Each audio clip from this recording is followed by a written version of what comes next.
नमस्कार प्यारे विद्यार्थियों, कक्षा 8 की प्रखर कार्य पुस्तिका के कार्यपत्रक नंबर 92 यानी 92 को हम इस वीडियो में हल करने वाले हैं। वीडियो को पेशेंस बना करके पूरा देख लें और चैनल पर पहली बार आए हैं चैनल को जरूर सब्सक्राइब कर लें और घंटी वाला निशान दबा दें, जिससे आपको बोर्ड परीक्षा संबंधित मॉडल प्रश्न पत्र है वो देखने को मिलेंगे और उसमें बहुत ही अच्छे अच्छे सवाल आपके एग्जाम में आने वाले हैं। तो इसमें आप सीखेंगे प्रतिशत से संबंधित दैनिक जीवन की समस्याओं को हल करने की समझ, यानी प्रतिशत से संबंधित जो समस्याएं अपने जीवन में आती है उसको कैसे हल करें। देखिए, यहाँ पर आप बाजार में कपड़े खरीदने गए हैं, वहां दर्शाए गए छूट के विज्ञापन को देखकर निम्न प्रश्नों का उत्तर देने। यहाँ पर ये विज्ञापन है, सभी कपड़ों पर 40% की छूट है। 40% का मतलब आप समझ गए होंगे कि आपको 100 पर 40 रुपए की छूट है, उसको 40% कहेंगे। ठीक है, अच्छे से समझ गए हैं आप। चलिए मैं इसको लाल पेन से इस तरह से कर देता हूँ। उसके बाद में वापस अपन देखेंगे आगे आपको कपड़ों पर कितने प्रतिशत की छूट मिलेगी। तो सीधी सी बात है 40%, क्योंकि सभी कपड़ों पर 40% की छूट है, तो 40% सीधा उत्तर हो गया।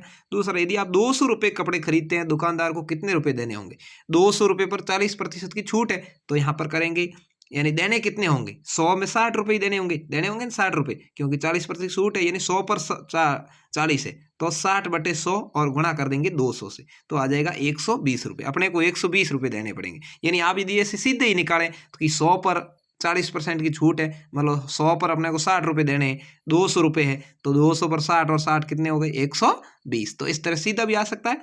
आपको क्या करना है, कितने देने हैं बटा 100 गुणा 200 कुल रुपए है उससे गुणा करना है। अगला देखिए, 100 रुपये की छूट लेने के लिए आपको कितने रुपए कपड़े खरीदने होंगे। आपको 100 रुपये की छूट लेनी, कितने रुपए की लेनी, 100 रुपये की, और 100 पर कितनी मिल रही है 40 की, गुणा कर देंगे 100 से। ठीक है, तो 100/40 गुणा 100 करेंगे तो आ जाएगा 250 रुपये। यानी अपन यदि 250 रुपये के कपड़े खरीदेंगे तो अपने को 100 रुपये की छूट मिलेगी। कैसे, देखिए 250 रुपये में 100 पर 40, दूसरे 100 पर भी 40 और तीसरा 50 पर 20, तो ये कितने हो गए 100 रुपये हुए कि नहीं हुए। ऐसे आप डायरेक्ट भी समझ सकते हैं, लेकिन आपको सूत्र से करना है तो आप लिखेंगे 100 रुपये बटा 40 रुपये की छूट गुणा कितने रुपए की छूट देनी 100, तो हो जाएगा 250।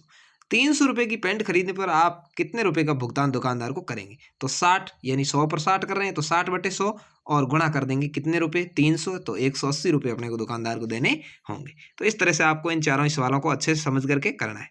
अगला देखिए, नीचे सारणी में 100 विद्यार्थियों की ऊंचाई दी गई है, सारणी को समझकर रिक्त स्थानों की पूर्ति करनी। देखिए 110 सेंटीमीटर, बच्चों की संख्या कितनी है 22, भिन्न के रूप में विद्यार्थियों की संख्या क्या हो गई 22/100। अब 100 कहां से आया, अब आपको देखना है 100 ये टोटल बच्चों की संख्या है। 100 क्या है, यहाँ पर टोटल बच्चों की संख्या है, इसलिए 100 आया, नहीं तो यहाँ 100 नहीं आएगा। जैसे यदि मान लो बच्चे 10 ही होते और यहाँ संख्या कोई 2 हो जाती तो 2/10 आता था। यानी जितने बच्चों की संख्या है बट्टे कुल, तो कुल यहाँ पर 100 है, इसलिए यहाँ पर आया 22/100।